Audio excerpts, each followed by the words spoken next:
Nos acompañan Andrés Blaisten, coleccionista de arte moderno mexicano, Gabriela Lobo, directora de Christie's México, Rodrigo Rivero Lake, anticuario, Rafael Tobar López Portillo, rector de la Universidad del Claustro de Sor Juana, con la moderación de Alfonso Miranda, curador de Zona Maco Salón del Anticuario. Muchas gracias por estar aquí.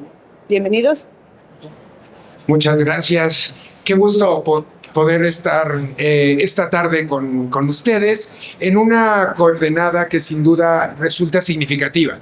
21 años de Zona Maco ha sido un esfuerzo de muchísimas voluntades, a veces a contracorriente.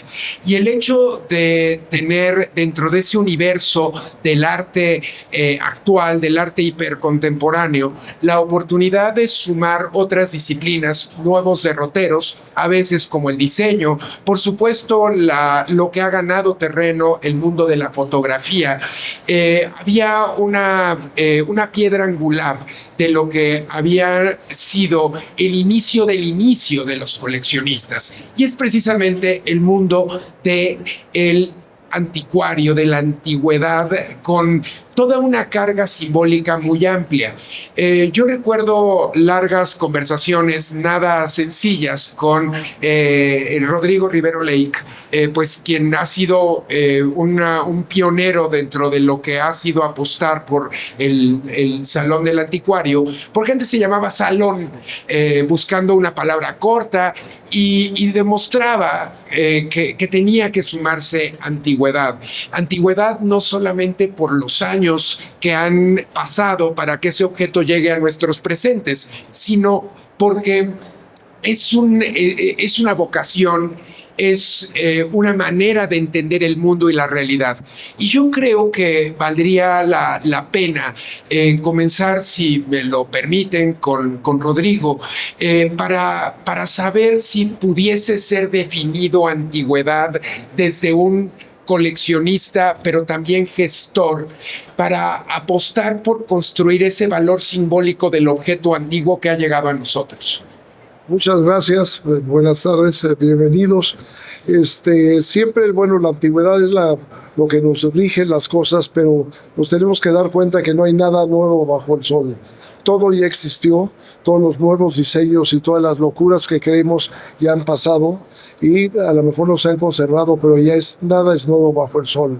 ¿Cuál es la forma en la cual encontramos la actualidad conociendo lo que pasó anteriormente? No hay ningún realizador más importante que los mismos museos. Ir a un museo no es ir a ver piezas, a ver qué es lo raro, mira la explicación que hay, sino es entender que una pieza de esas nos va a dar un embudo en el cual nos vamos a meter en otro tiempo, en otro espacio, ver cómo vivía la gente, ver cómo el hombre ha mejorado, se ha refinado, ha tratado de ser mejor y ha tratado de vivir de una forma mejor entre él y entre los demás para poder convivir, y esa convivencia es la que de repente se encuentra a través de un objeto. Entonces las antigüedades no estamos coleccionando cochecitos ni carritos, ni mira, tengo unas tacitas, sino cada tacita es una época, esa época es un vivir, es un momento de la humanidad, y esa tacita junto con la otra y con la otra se han juntado para hoy ser lo que somos. Entonces, no crean que es algo nuevo lo que existe aquí en Zona Maco.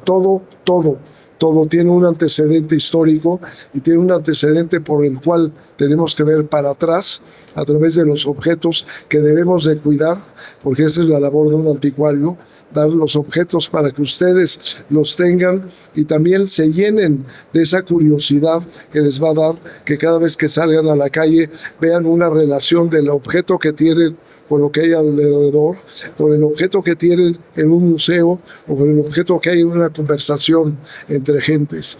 Entonces, ese unir es lo que los invito a que cuando coleccionen lo hagan a través de una forma seria. No es juntar chachas, es juntar cosas que nos tenemos que llevar y nos tienen que llevar de la mano para ir encontrando todo desde que el hombre se levantó y dejó de ser un recolector de basura a ser el hombre que es el refinado de hoy.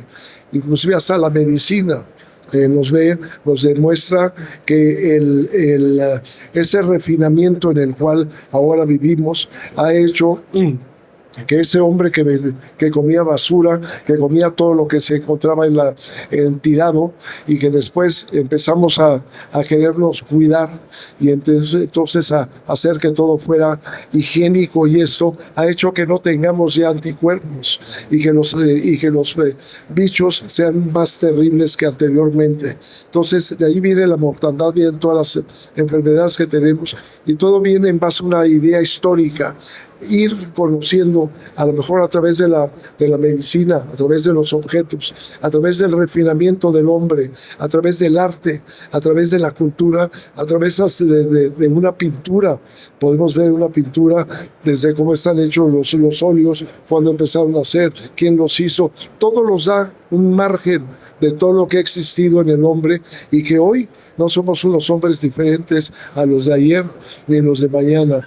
Tenemos que hacer que los de mañana no sean gentes ajenas a lo que es toda la historia que tenemos. Entonces los invito a eso, y muchas gracias. Muchas gracias, Rodrigo. Y creo que el valor histórico del objeto, antes incluso de que llegue un museo, tiene un universo que nos da identidad. Y el rector de la Universidad del Claustro de Sor Juana, una universidad de una trayectoria que nos ha demostrado que ha sumado carreras que en otras disciplinas quizá no se incorporaban, y ha forjado también gestores culturales. ¿Cómo entender ese valor simbólico desde una tradición familiar tan sólida, con tanta herencia, pero con el compromiso también de resguardar ese objeto hacia el presente, que no es ese cacharro que pensamos que ha dejado de tener función, sino que representa algo de nosotros, pero también de quienes fuimos, de una forma simbólica, pero también pragmática? ¿Qué podrías compartir con nosotros, Rafael? Bueno, justamente, ¿sí? ¿Me escuchan? Justamente eso, el coleccionismo, como Rodrigo dijo, no es juntar cacharros. Los objetos tienen una vida por sí solos. Los objetos, si son individuales, tienen un significado, como decía, es de tal época, es de tal estilo. Al hacer una colección, es ahí en donde toma un sentido completamente diferente. Ahorita Andrés nos podrá hablar mucho más de eso. En el caso mío familiar, desde mi persona, desde mi personalidad, hemos visto desde un sentido familiar la colección como una ventana a nuestra propia personalidad, como una ventana a nuestras pasiones, a lo que nos gusta. Antes, como decía Alfonso, antes de llegar al museo, ahí están las colecciones, ahí están los objetos, ahí están los cuadros, están las vajillas, están las talaveras, etc. Cuando esto llega a buen puerto, porque todo es un ciclo que se abre y se cierra, está la muerte como parte última de la vida. El ejemplo es Guillermo Tovar, hermano de mi padre, que al morir sin descendencia, bueno, lo que se decide desde la familia es unificar esa colección, mantener unificada esa colección, y llega a buen puerto con voluntades como la de Fundación Carso, en donde se mantiene la casa tal como estaba, para goce y disfrute de todas las personas que lo visitan. A la hora de la hora, si un objeto no es visto, un objeto es desvalorizado. Un objeto tiene que disfrutarse por todos nosotros.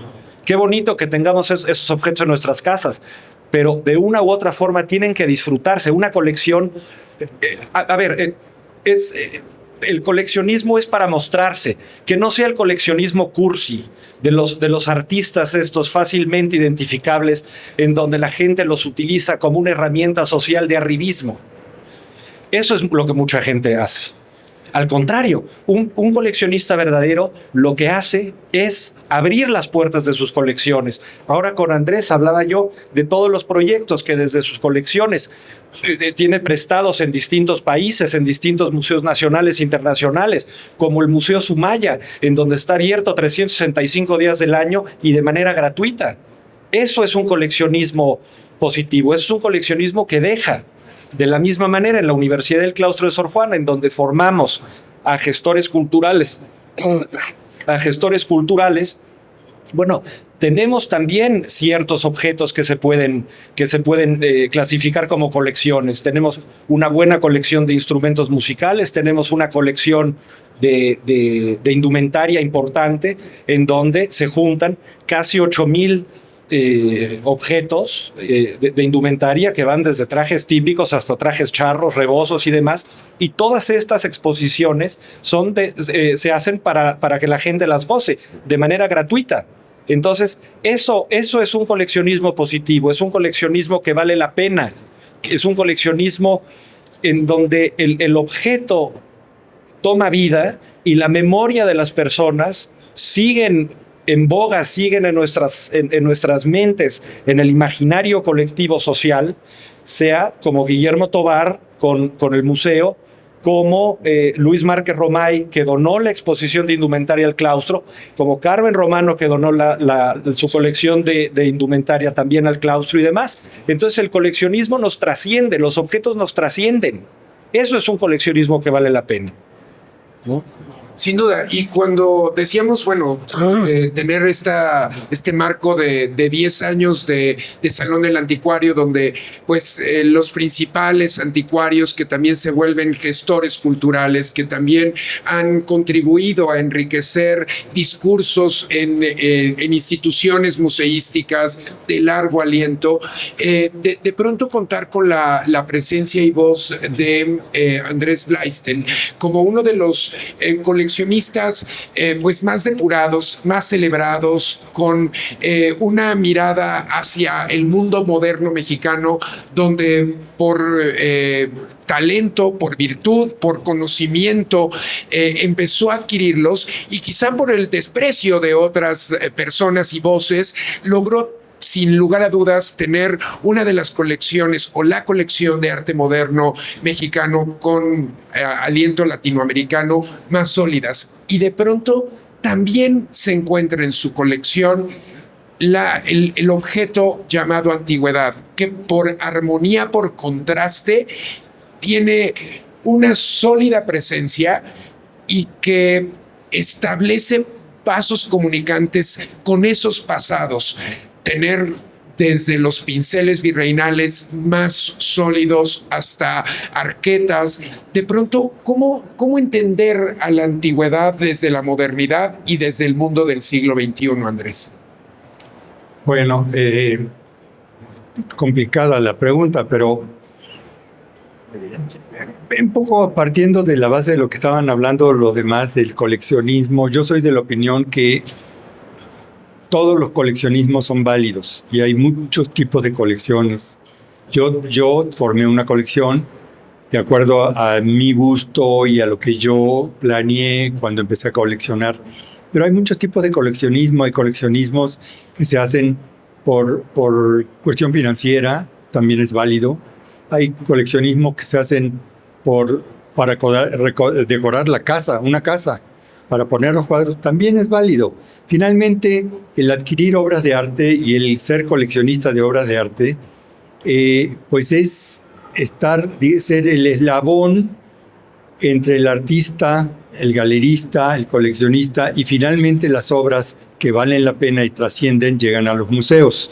Entonces, todas las colecciones son válidas porque finalmente, ¿cuáles llegan a los museos? Pues eso, la historia y la perspectiva histórica es la que da esa entrada, digamos, a los museos. Ahora, en relación a mi relación con las antigüedades, pues más bien es una relación con la pintura. Yo soy un coleccionista de pintura, de obras pictóricas. Y empecé coleccionando efectivamente, yo empecé coleccionando contemporáneo, y después me fui un poco hacia atrás y empecé a coleccionar arte moderno. Y ahí es donde me centré y coleccioné todo el periodo de la primera mitad del siglo XX, que de alguna manera ya es antigüedad hoy en día. Ya estamos hablando de 100 años atrás prácticamente. Cuando empecé no era tan atrás, pero el hecho de ir formando esta colección y muy especializada de arte mexicano, después empecé a descubrir cómo la trayectoria del arte en México era mucho más amplia hacia atrás y bueno, y sigue siendo hacia adelante. Y tuvimos 300 años de de dominación colonial, donde hubo artistas importantísimos que pintaron y hubo obras de arte exquisitas, extraordinarias. Y entonces, bueno, empecé a encontrar y a seleccionar muy detenidamente algunas obras del siglo XVI, siglo XVII y XVIII, que las he ido juntando. No son muchas, pero sí muy selectas.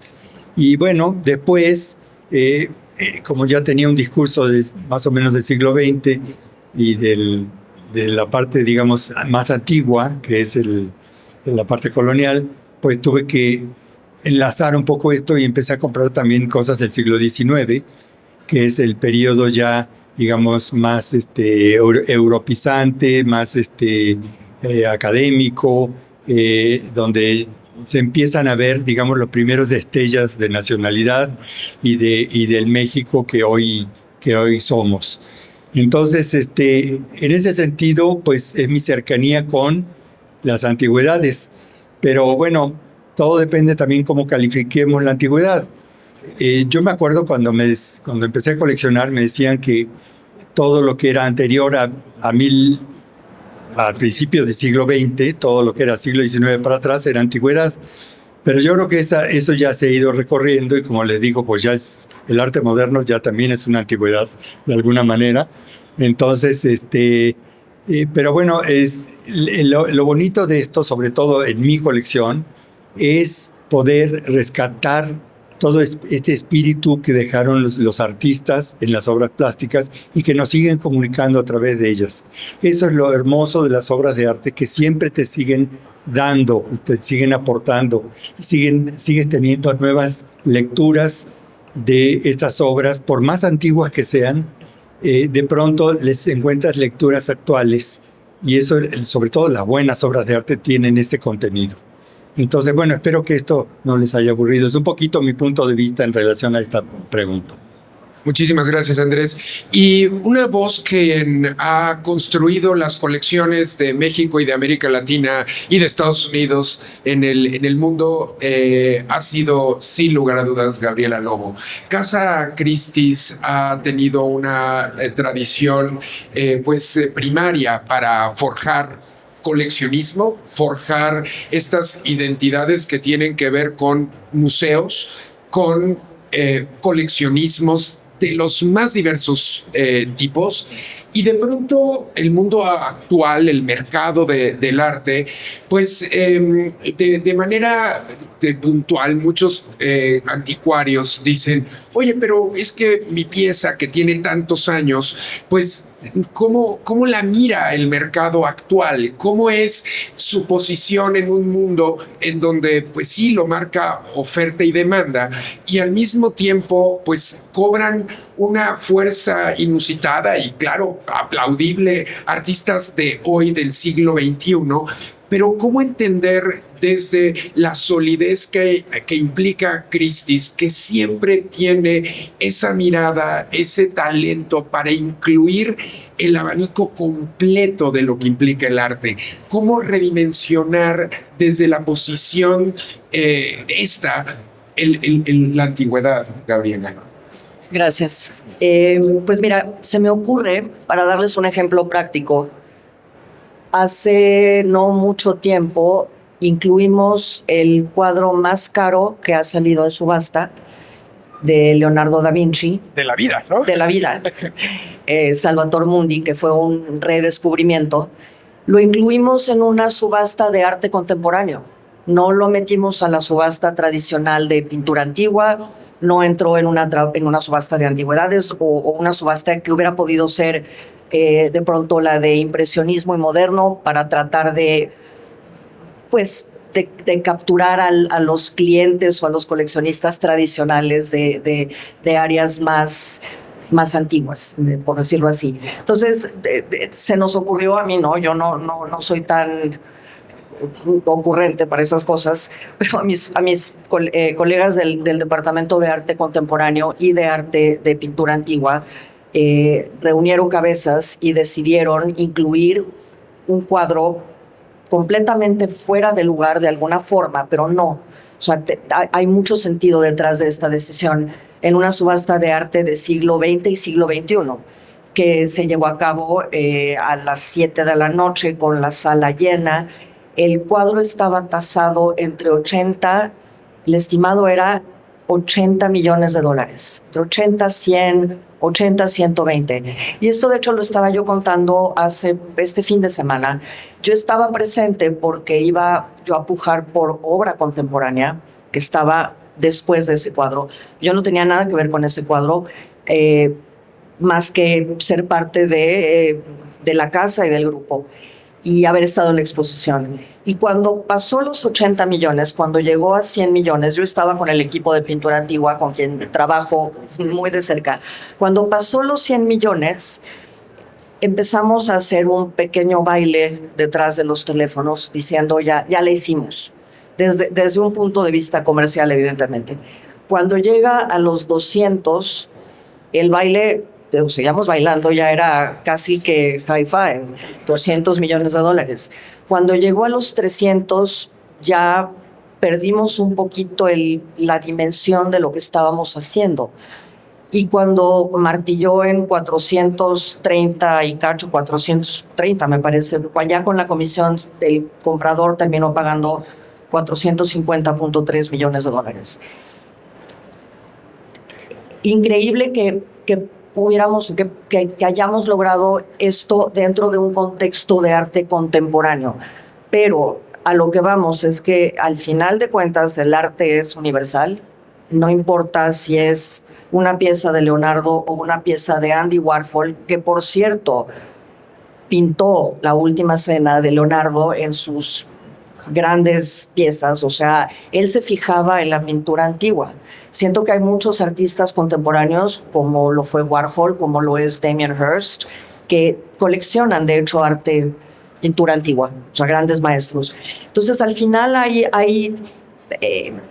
se cruzan los caminos, se cruzan los temas, y bueno, haber vendido el cuadro más caro de la historia en subasta, en una venta totalmente distinta a la que le hubiera correspondido, dice mucho, no nada más del coleccionista, del coleccionismo, de las modas, de lo que la gente está buscando. Y al final creo que el que tiene la capacidad de pagar eso, están buscando obras maestras, pero están buscando historia también. Es algo realmente, lo que han dicho Rodrigo y ustedes también, es cómo nos estamos, aquí no hay nada nuevo. O sea, lo contemporáneo tiene que ver con lo antiguo, con el impresionismo, con lo moderno, obviamente con la pintura antigua, con el precolombino, o sea, el arte precolombino también. Encontramos, obviamente, dentro del arte contemporáneo referencias, y muchísimas. Entonces, ¿cómo uno puede llegar a cruzar de alguna manera fronteras de estilo, de época, de coleccionismo, y cómo uno puede llegar a colocar algo tan importante que debió de haber estado en una categoría un poco más reducida, porque de alguna manera los coleccionistas que hoy en día compran pintura antigua es un grupo mucho más pequeño. La gente se ha volcado al arte contemporáneo, pero afortunadamente también tenemos muchos clientes que coleccionan arte contemporáneo que se están fijando en las categorías más tradicionales, como lo es la pintura antigua o las antigüedades en general. Cuando hablamos de coleccionismo y cuando digo que ha forjado no solamente Casa Christie con su solidez y con su trayectoria, sino en particular Gabriela Lobo, estas colecciones, es porque hemos estado en museos, hemos estado en casas de coleccionista y reconocemos estas obras de dónde vienen. ¿Cómo al momento de, si les pudieras compartir a un público mucho más amplio, que estos coleccionistas puristas en sus colecciones, en sus museos, en sus hasta galerías, de pronto sí hay una combinación de estilos de épocas, que no es que exclusivamente tengan una fijación por un tipo, sino que de pronto el espacio mismo se habita con tantos símbolos que no son solamente de cantar por lo actual o por el siglo XIX o por el mundo del siglo XVIII o anterior? Pues para mí uno de los mejores ejemplos, y aquí en México, y además todos los que estamos aquí sentados, o la conocimos o trabajamos con ella o le vendimos algo, es María Félix. Para mí es una de las colecciones, a mi gusto, en México, del siglo XX, XXI, bueno, que mejor representa esta parte ecléctica del coleccionismo, porque en la casa, tanto en la casa de Polanco como la de Cuernavaca, tenía obra de Leonora Carrington, tenía obra de Juan Soriano, tenía Diego Rivera, Leonor Fini, Bridget Tichenor, pero también tenía porcelana Meissen, tenía Jacob Petit, tenía muebles del siglo XIX, tenía piezas, tenía plata también, alguna contemporánea, digo, hecha por Tane, pero tenía muchísima plata anterior a, o sea, siglo XVIII, siglo XIX, tenía piezas inglesas, había algunas piezas rusas. Ella compró lo que le gustaba, sin importar necesariamente si era algo contemporáneo, que en ese momento pues, Leonora formaba parte de ese grupo de artistas contemporáneos, igual que Diego Rivera, de alguna forma moderno contemporáneo, igual que Juan Soriano, pero los muebles. Entonces, era realmente para mí fue trabajar dentro de un escenario muy teatral, porque además cada habitación estaba decorada con un estilo no distinto, pero con colores distintos. Entonces la porcelana estaba dentro de una habitación cuyas paredes eran color de rosa y color verde, entonces era verde menta, rosa bombón, porque era un eco de la porcelana y la bañera, el mármol, o sea, todo tenía que ver con todo se comunicaba. Incluso la pintura, que era obviamente posterior a todas estas piezas, y la gran colección que también que tuvo de pintura de su última pareja, de Antoine Sapov, otro estilo, pero que quedaba muy bien dentro de ese marco de muebles portugueses y de maderas de pronto exóticas y de espejos muy recargados y de mobiliario francés, pero que comulgaba muy bien con cuadros hechos por un pintor franco-ruso, y que quedaban muy bien con las pinturas hechas por Diego Rivera, los dibujos y demás. O sea, todo tenía que ver, todo comulgaba, y en realidad eso lo hemos visto. Rockefeller hizo lo mismo. David Rockefeller también tenía una colección en donde que también tuvimos la suerte de manejar en el 2018 en Nueva York, y en esa casa o en esas casas, porque eran dos, la de Nueva York y la de Maine, había un Diego Rivera espectacular que se llama Los Rivales. Porcelana, plata, había un Picasso también espectacular, había un Monet de Waterlys, Nenúfer, exactamente, con lo cual había también una combinación de estilos y de nacionalidades y de categorías, porque el señor también coleccionaba plata, pero también tenía una colección de carruajes.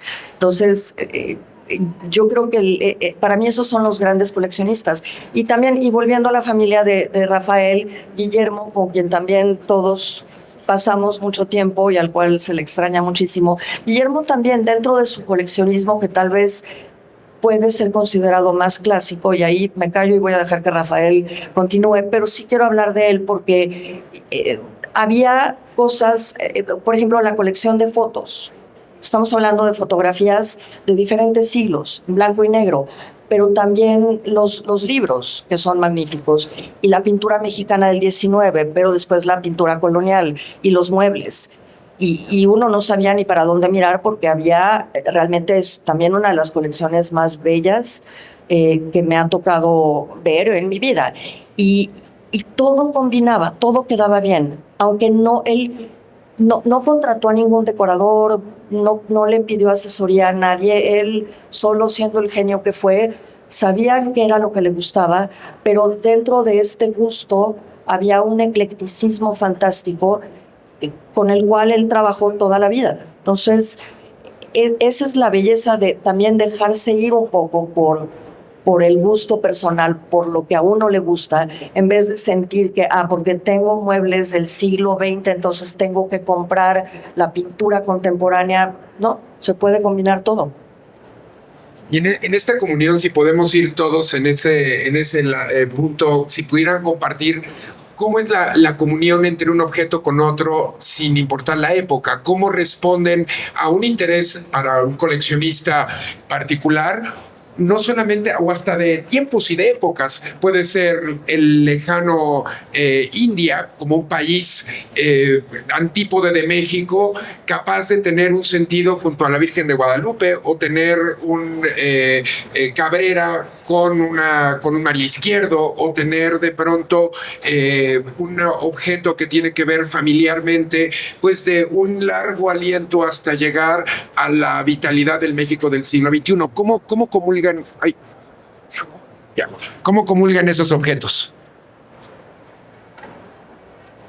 Bueno, yo creo que depende ahí sí de cada coleccionista, del gusto de cada coleccionista, ir armando, digamos, su entorno en las cosas que le gustan, cómo las combine, demás, depende de cada quien. No es un factor común de que todos los coleccionistas vivan y convivan igual con sus objetos.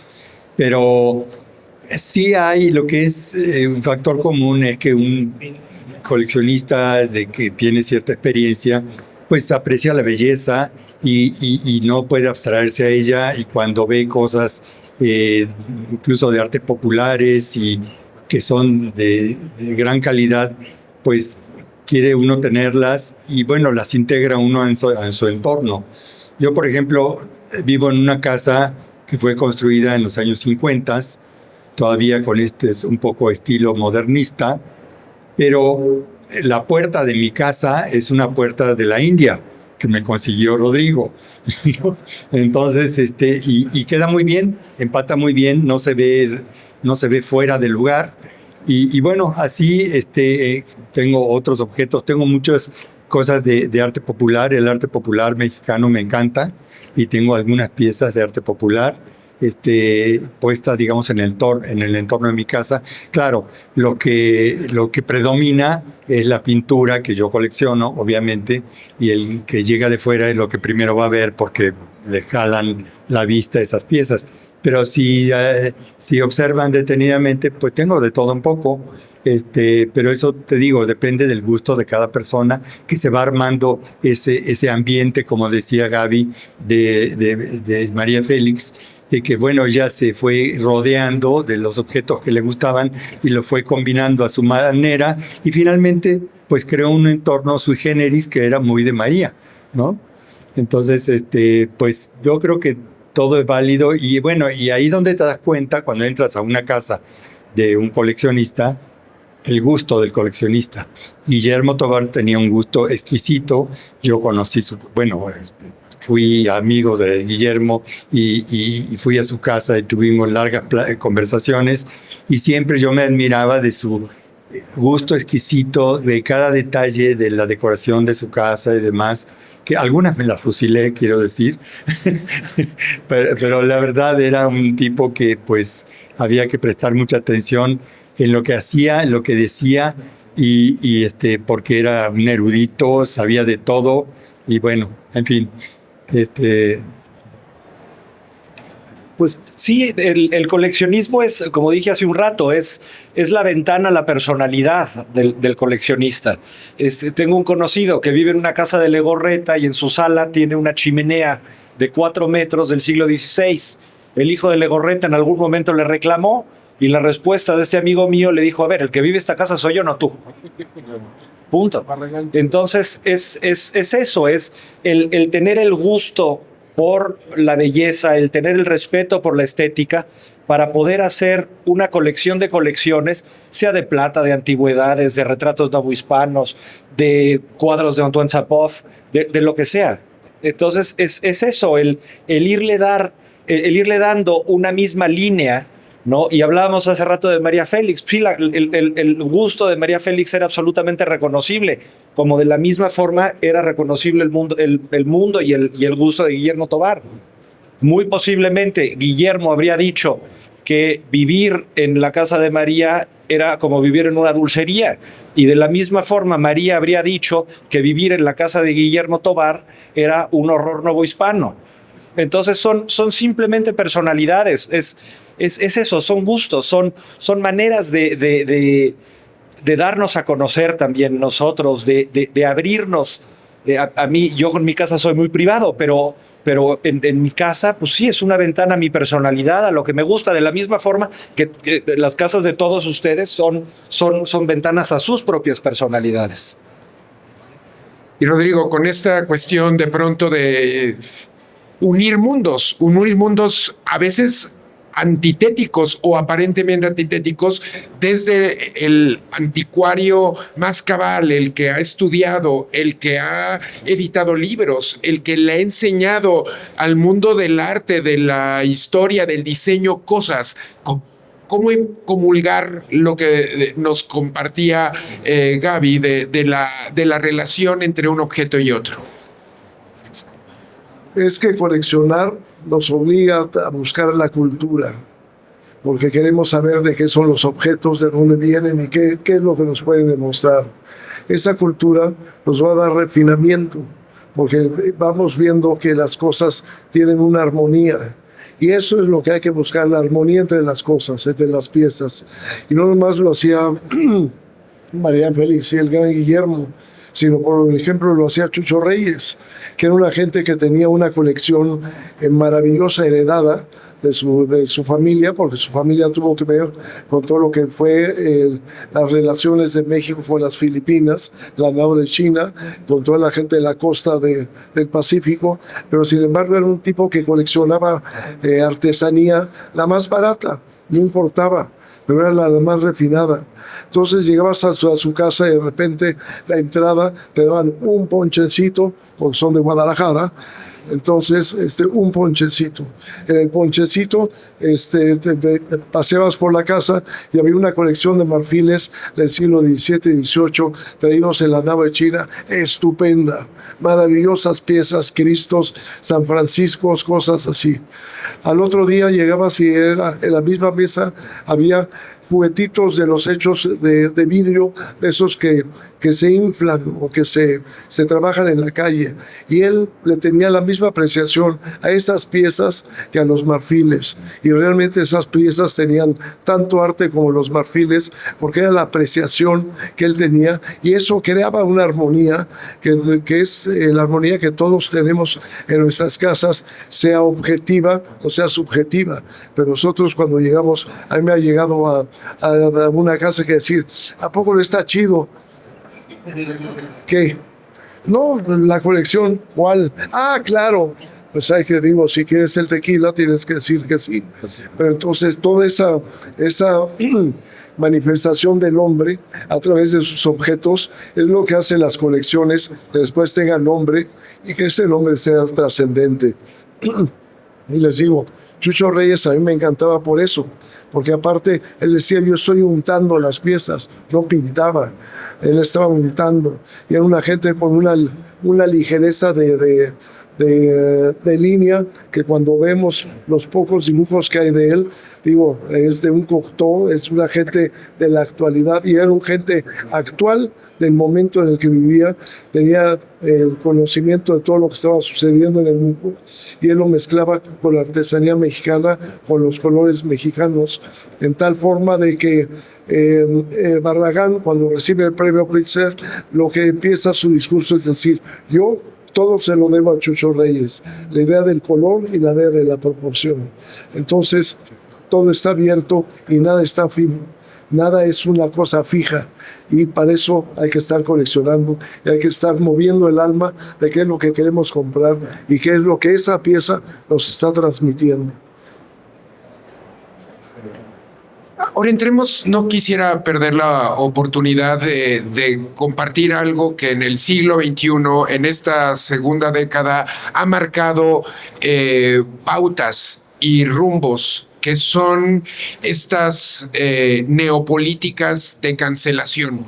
¿Qué pasa con esos objetos que son del mundo antiguo, pero que tienen que ver con un mundo ecológico que para nuestra mirada y responsabilidad del hoy, pues son de paquidermos, que pues especies que están en peligro de extinción o en amenaza de extinción? ¿Qué pasa con el objeto y con decisiones controvertibles como las de Buckingham Palace, donde pues deciden no exhibir más su colección de marfiles? ¿Qué pasa con pieles? ¿Qué pasa con eso que heredamos, que fue de un mundo de refinamiento, de un mundo que culturalmente nos llevó a ser quienes somos como sociedades del siglo XXI, y que de pronto pues son susceptibles de que se les arroje un pastel o un grupo ecologista haga una demanda? ¿Cómo convivir con eso que hoy habla de ese pasado a veces remoto y que no va a regresar, pero que el objeto per se existe y se traduce de múltiples formas más allá de las únicas ventanas que está queriéndose ver por una imposición? Sí. Bueno, a ver, tú. Muy breve, voy a ser muy breve. Vuelvo a lo mismo, al tema de comercio, el punto de vista comercial, que es el mío. No manejamos marfiles, no vendemos pianos porque las teclas están hechas con marfil. Antes había una ley en Estados Unidos que de hecho me parece que estuvo no impuesta por Obama, pero la ley decía que si la pieza de marfil tenía más de 100 años de antigüedad, se podía importar y se podía exportar. Entonces yo me acuerdo en varias ocasiones, yo recurría a el experto en marfiles y Rodrigo me ayudaba con el análisis y con un dictamen.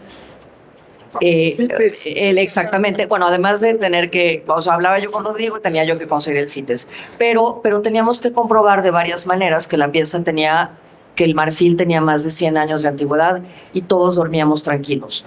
Obama decide durante su mandato que eso ya no es válido y que ya no podemos, bueno, que más bien Estados Unidos ya no va a recibir piezas de marfil, ya no pueden cruzar frontera. Entonces nosotros como casa de subastas decimos, ni modo, a ver qué se puede hacer en otros países. Entonces hubo una época en la cual sí podíamos vender marfil en Inglaterra. Entonces no Estados Unidos, Inglaterra sí. Y después Inglaterra dijo lo mismo, Reino Unido dijo, se acabó. Entonces, ¿qué hace uno con esas piezas? Las guarda. El animal ya está muerto el día de hoy. El animal está muerto, no lo matamos nosotros. Fue un tema también de una moda que durante la época, en el siglo XIX, en el siglo XX, a los abuelos les gustaba tener los marfiles. Son piezas espectaculares. Entendemos obviamente cuál es la sensibilidad de hoy en día y, bueno, sobre todo los que protegemos a los animales, pero de alguna manera, siendo prácticos, yo como lo veo ya están las piezas ahí, de pronto no vamos a comercializar con ellas, o si sí, no casa de subastas, debe de ser un tipo de comercialización muy cuidado.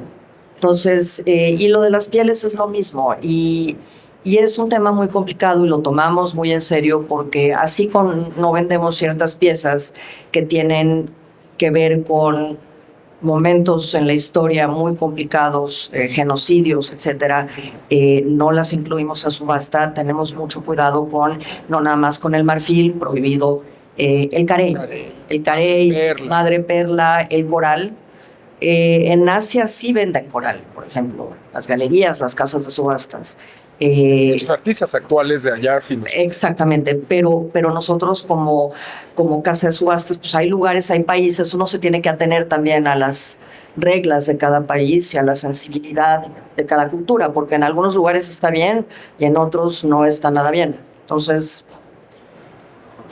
Nada más para abonar esto de marfil, cuando colecciones espacios, ya sea Monterrey, en Puebla, en el Museo Amparo, Museo Sumaya, Franz Mayer, de pronto estas colecciones fueron realizadas bajo una mirada que puede ser jainista, taoísta, cristiana, musulmana, judaica, es decir, no es nada más de una vertiente, fueron un vehículo de transmisión simbólica que traspasó épocas, y entendemos también las dimensiones que ha tenido la humanidad frente a la agresividad frente al medio, no solamente animal, puede ser al natural con maderas o con corales milenarios que se trastocan y tienen que pasar a veces miles de años para volver a llegar a su construcción. Pero bueno, primero, si quieres,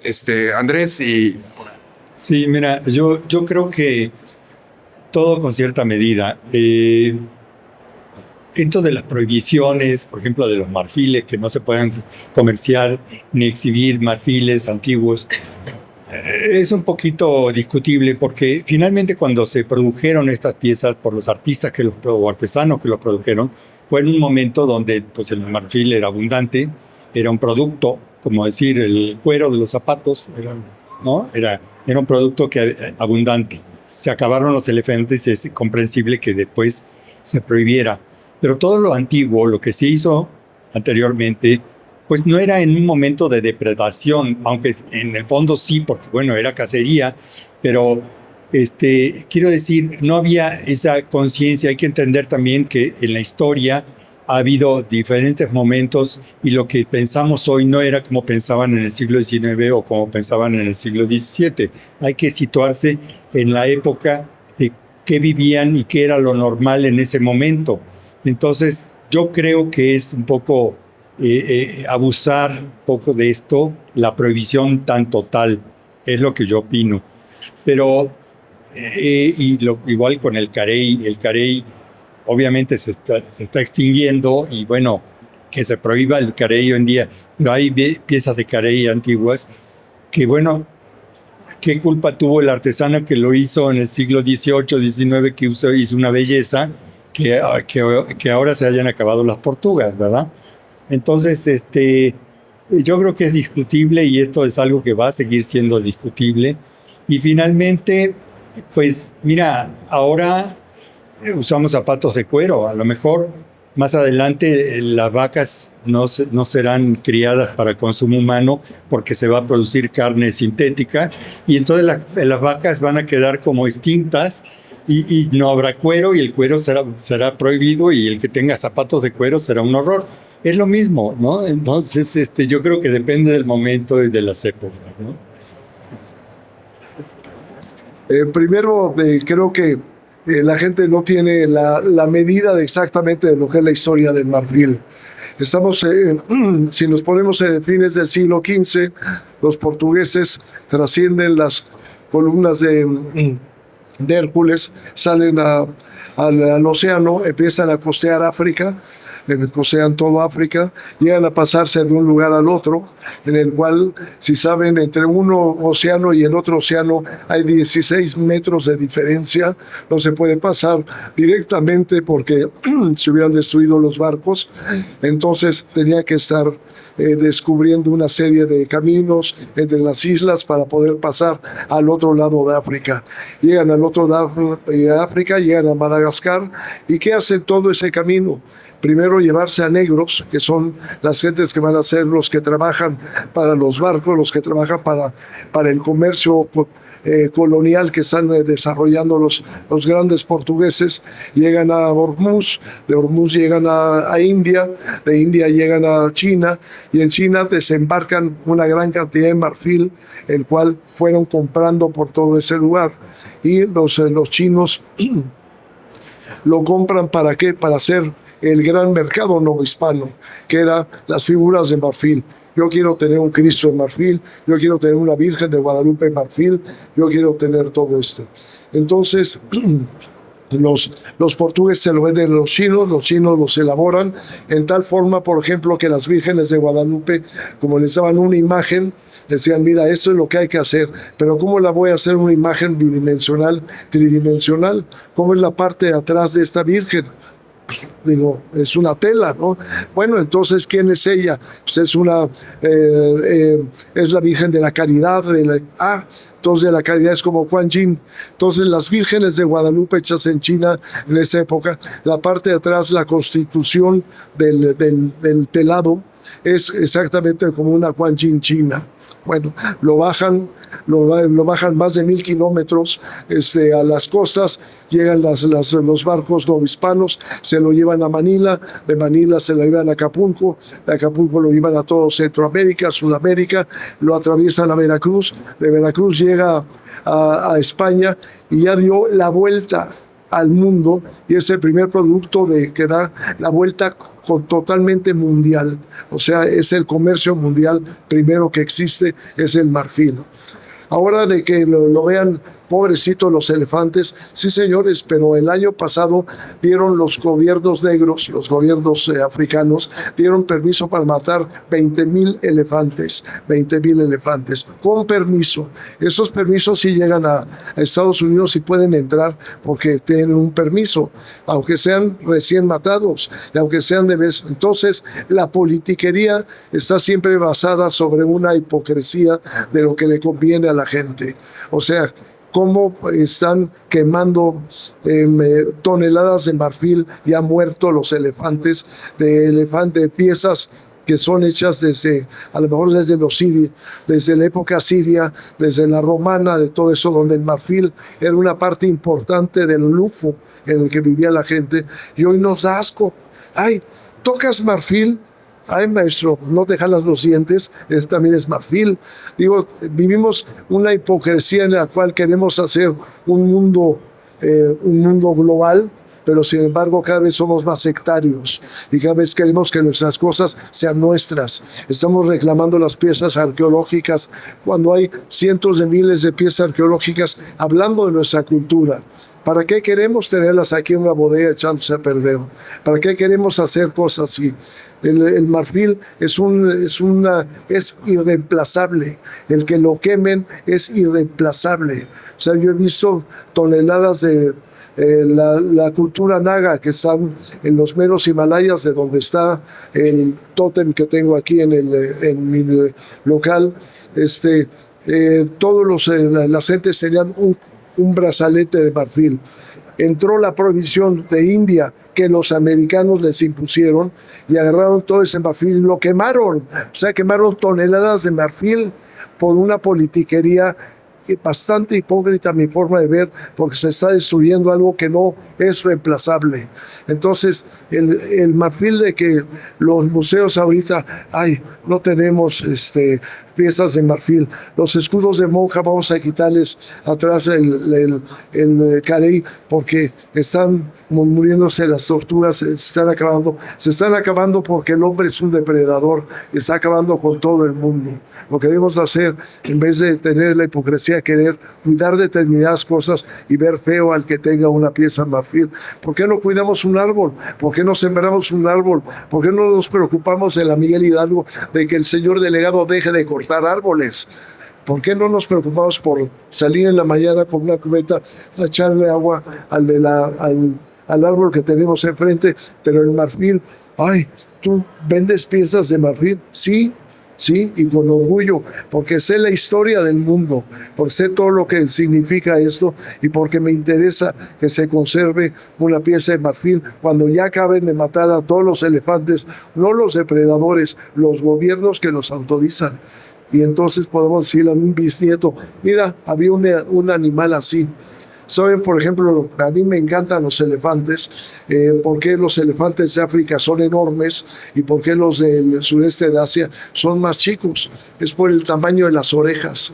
De acuerdo al tamaño que tienen, no podrían existir porque estarían llenos de calor por la presión atmosférica o lo que sea. Hay 10,000 explicaciones. Y las orejas son como están están siendo los ventiladores, son los radiadores con los cuales pueden vivir y no morirse en calor.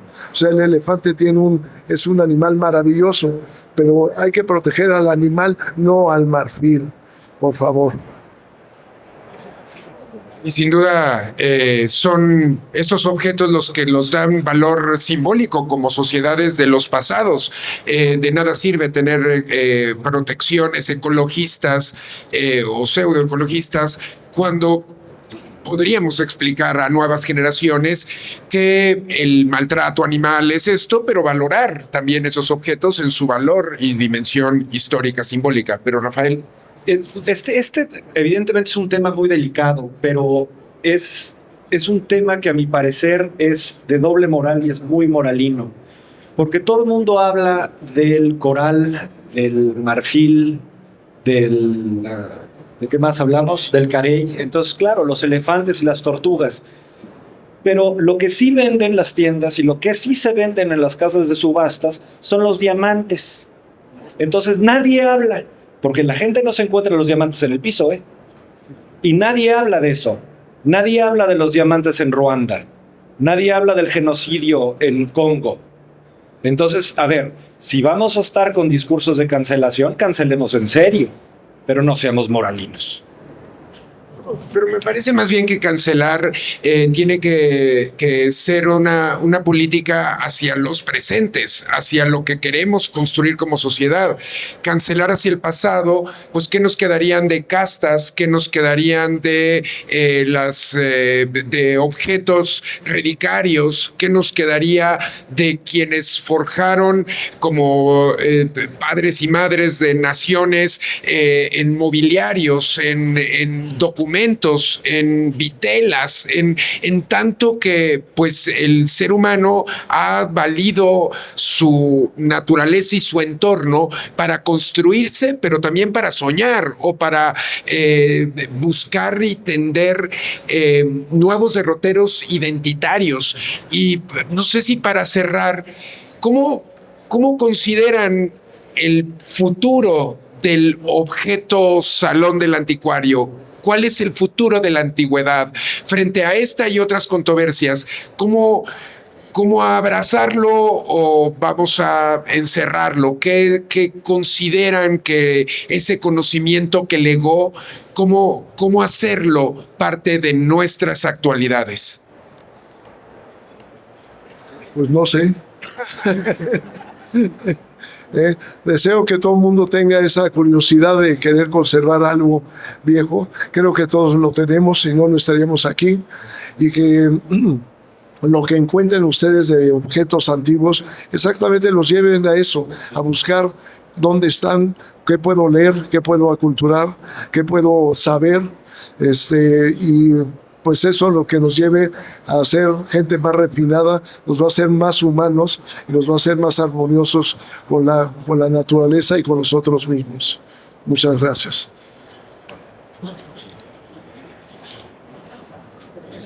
No sé qué es lo que vaya a pasar dentro de 20 años en estos salones del anticuario, porque lo que hemos estado diciendo es lo que hoy en día se considera una antigüedad, o más bien lo que hoy en día se considera contemporáneo, tal vez en 20, 30, 50 años va a ser una antigüedad. Entonces, siento que hay un tema de reciclaje y de reciclaje muy consciente, de reutilizar muebles, ropa, que hoy está muy de moda de alguna forma hacerlo.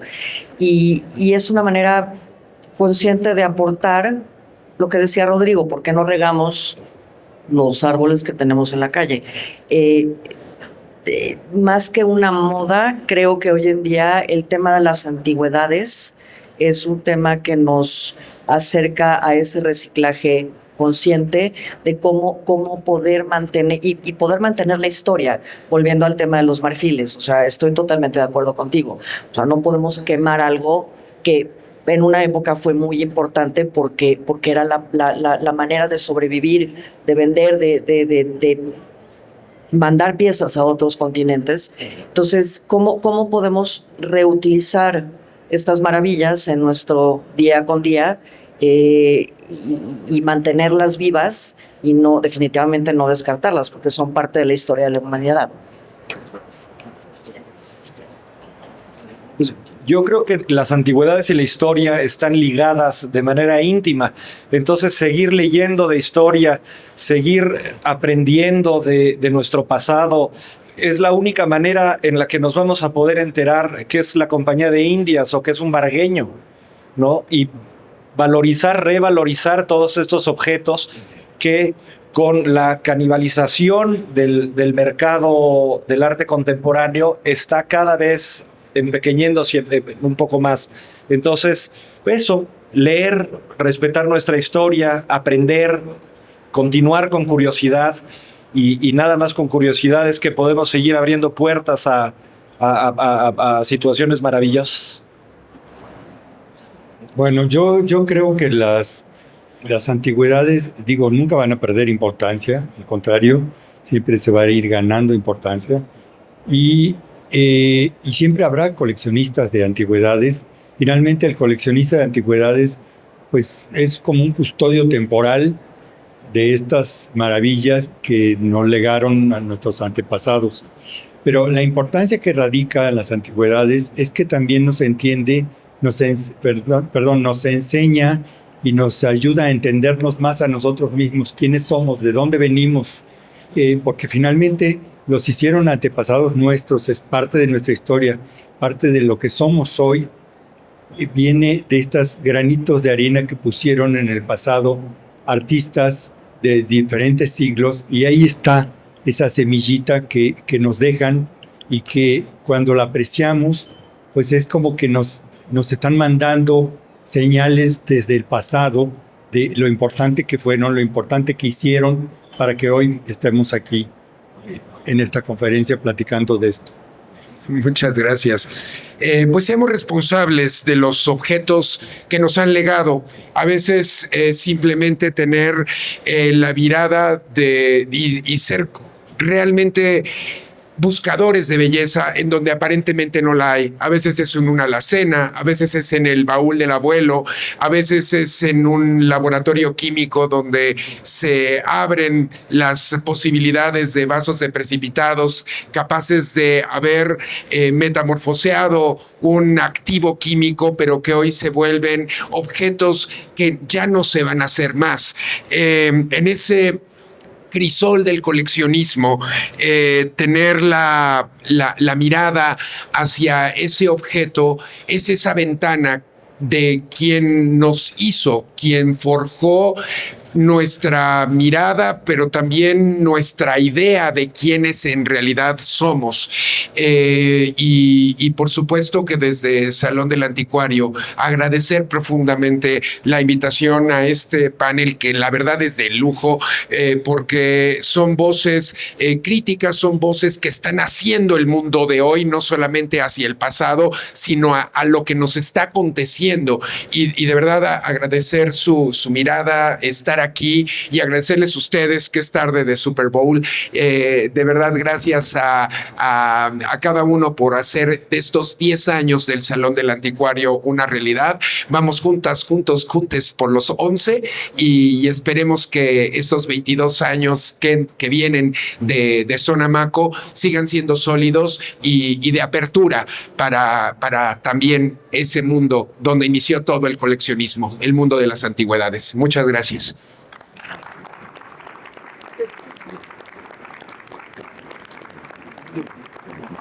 Tenemos poquísimo tiempo, por eso no compartimos la palabra, pero espero que acá afuera sigamos conviviendo en la feria y disfrutemos hasta las 6:30 de Sonamaco. Gracias.